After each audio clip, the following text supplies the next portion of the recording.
අද මම කතා කරන්නේ සයිලන්ට් කිලර් කෙනෙක් ගැන. Fatty lever. ඔයගොල්ලෝ කවුරුත් අහලා ඇති.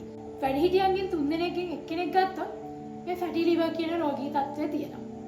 මේකේ භයානකකම තමයි ෆැටි ලිවර් රෝගීන්ගෙන් 30%ක් පමණ සිරෝසිස් කියන ලෝකයේ දැනට මරණ වලට හේතු වෙන ප්‍රධාන රෝගයක් දක්වා වර්ධනය විය හැකියි. අපි හැමෝම දන්නවා ඇල්කොහොල් කියලා කියන්නේ ෆැටි ලිවර් වල ප්‍රධානම හේතුවක්. මීට අමතරව වැරදි ආහාර රටාවන් සහ ව්‍යායාමයක් නැතිකම හේතුවෙන් ඇතිවන මෙටබොලික් ඩිසෝඩර්ස් කියන තත්ත්වයන් නිසා මේ ෆැටි ලිවර් ඇති වෙන්න පුළුවන්.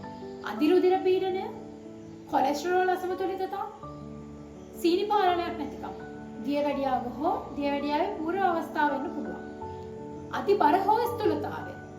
ආසියානු රටවල පුද්ගලයන්ට අධිබර කියලා කියන්නේ BMI යගේ 23ට වඩා වැඩිනවා. මේකෙදි විශේෂයෙන් සැලකනවා උදරය ආශ්‍රිත ස්ථූලතාවය. කාන්තාවන්ගේ ඉනවට ප්‍රමාණය සෙන්ටිමීටර් 80ට වඩා වැඩි නම්, පිරිමි අයගේ සෙන්ටිමීටර් 90ට වඩා වැඩි නම් උදරය ආශ්‍රිත ස්ථූලතාවය ලෙස හඳුන්වනවා. මේ මොනවා හරි අවදානම් තත්ත්වයක් ඔබටත් තියෙනවා නම් වෛද්‍යවරයෙක් හම්බ වෙලා අල්ට්‍රසවුන්ඩ් ස්කෑන් එකක් මගින් ෆැටි ලිවර් තියෙනවද නැද්ද කියලා බලා ගන්න ඕනේ. මේ සඳහන් කරන ලද රෝගවලට ප්‍රතිකාර කරන අතරතුරේ ඇල්කොහොල් භාවිතය නතර කිරීම, නිවැරදි ආහාර රටාව සහ ව්‍යායාම මගින් බර පාලනය කියන දේවල් වලින් මේ ෆැටි ලිවර් කියන තත්ත්වය මගහරවා ගන්න පුළුවන්.